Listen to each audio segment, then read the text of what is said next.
കൂട്ടുകാർക്ക് നല്ലൊരു രാത്രി ആശംസിച്ചാണ് മാമ്പഴത്തിന്റെ പുതിയ വീഡിയോയിലേക്ക് സ്വാഗതം.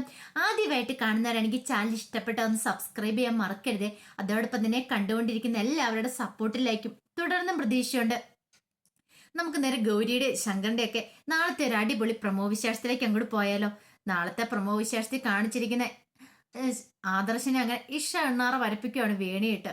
അപ്പം തനിക്ക് കള്ളഗർഭം എന്നുള്ള കാര്യം ആദർശന് മാത്രം അറിയത്തുള്ളൂ, താൻ കള്ളത്തരം പറഞ്ഞിരിക്കുന്നതെന്ന്.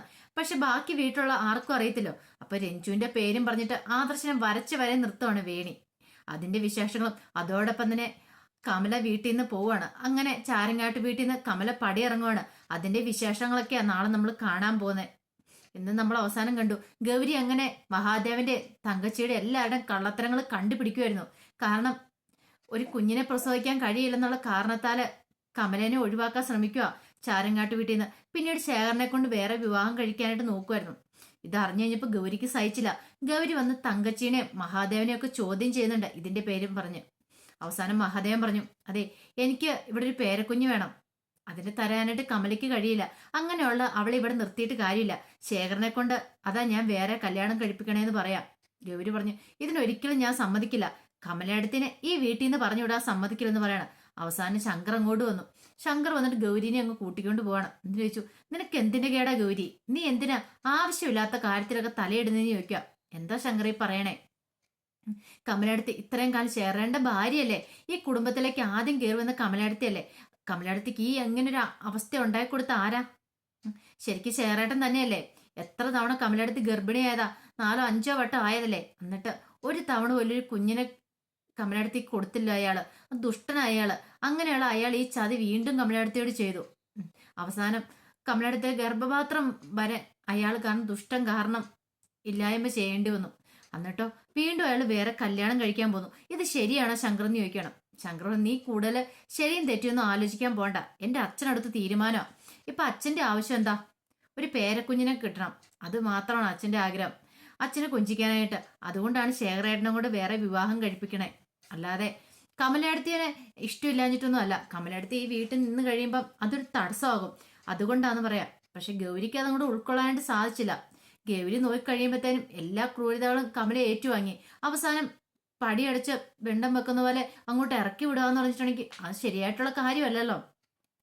പിന്നീട് കാണിക്കുന്ന വേണിക്കാണെങ്കിൽ എല്ലാവരും ഭയങ്കര സന്തോഷത്തോടെയാണ് വേണീനെ നോക്കുന്നത്. അല്ല, വേണിയെ നോക്കുന്നല്ല, വേണിയെ ശുശ്രൂഷിക്കുന്നത്. കാരണം ആദ്യത്തെ കുഞ്ഞാണ് ഈ കുടുംബത്തിലേക്ക് വരാൻ പോകുന്നത്. നന്ദിനിയമ്മയും മുത്തശ്ശി എല്ലാവരും വല്ലാത്ത സന്തോഷത്തിൽ തന്നെയായിരുന്നു.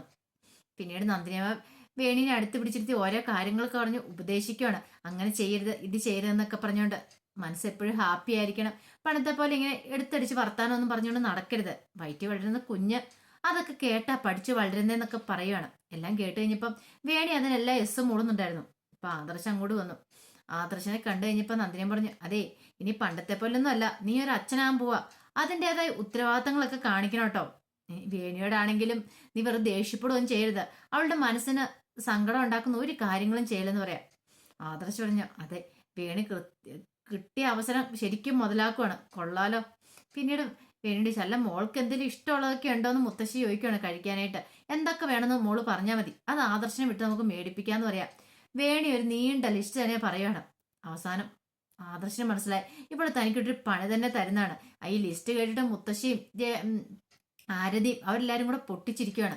അങ്ങനെ ആദർശം അത് സാധനങ്ങളൊക്കെ വാങ്ങിക്കാൻ പോവാ.